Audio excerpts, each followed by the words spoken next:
საფრანგეთი და ესპანეთი ირანის ისლამური რევოლუციის გუშაგთა კორპუსის ტერორისტულ ორგანიზაციად გამოცხადებას მხარს უჭერენ. ეს ახალი იმპულსია სიმბოლური ნაბიჯისთვის, რომლის გადადგმაზეც ევროკავშირი უარს დიდი ხნის განმავლობაში ამბობდა.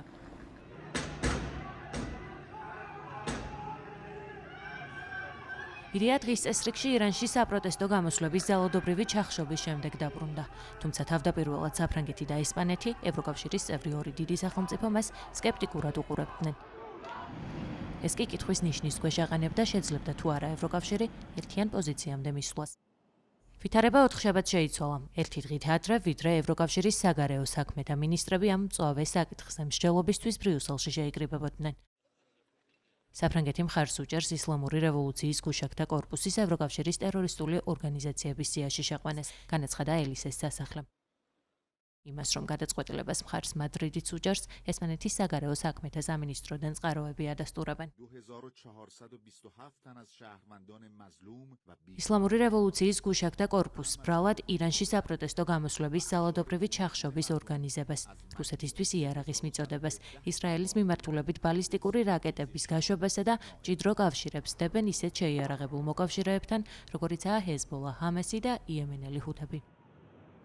ამერიკის შეერთებულმა შტატებმა, კანადამ და ავსტრალიამ ისლამური რევოლუციის გუშაგთა კორპუსი ტერორისტულ ორგანიზაციად უკვე გამოაცხადეს. იგივე გადაწყვეტილების მიღებისკენ ევროკავშირს, გერმანიამ და ნიდერლანდებმა არაერთხელ მოუწოდეს. კვირის დასაწყისში მხარდაჭერისკენ გადაიხარა იტალიაც, რომელიც თავდაპირველად ინიციატივის წინააღმდეგი იყო. რომის პოზიციამ შეცვლა მას შემდეგ დაიწყო, რაც ახალი მონაცემები გავრცელდა ირანში პროტესტის სასტიკად ჩახშობის მასშტაბების შესახებ. ამერიკის შეერთებულ შტატებში დაფუძნებული ადამიანის უფლებათა დამცველი აქტივისტების საინფორმაციო სააგენტოს მონაცემებით დაღუპულია სულ მცირე 5777 ირანელი. ორგანიზაცია ცნობას თითოეული დაღუპულის შესახებ ირანში აქტივისტების ქსელის მეშვეობით ამოწმებს. ინტერნეტის გათიშვა კი მონაცემების შეგროვებას მნიშვნელოვნად ართულებს.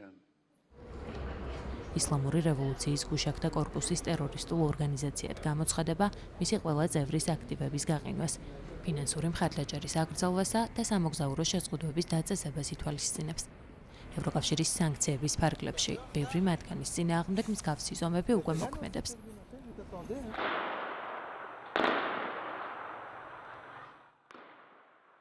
ვარაუდობენ, რომ ისლამური რევოლუციის გუშაგთა კორპუსის შემადგენლობაში დაახლოებით 125,000-დან 190,000-მდე სამხედრო მოსამსახურეა. საფრანგეთისა და ესპანეთის მიერ პოზიციების ცვლილებამ შესაძლოა სხვა სკეპტიკურად განწყობილი სახელმწიფოებიც დაარწმუნოს და გადაწყვეტილების მიღებას გზა გაუხსნას.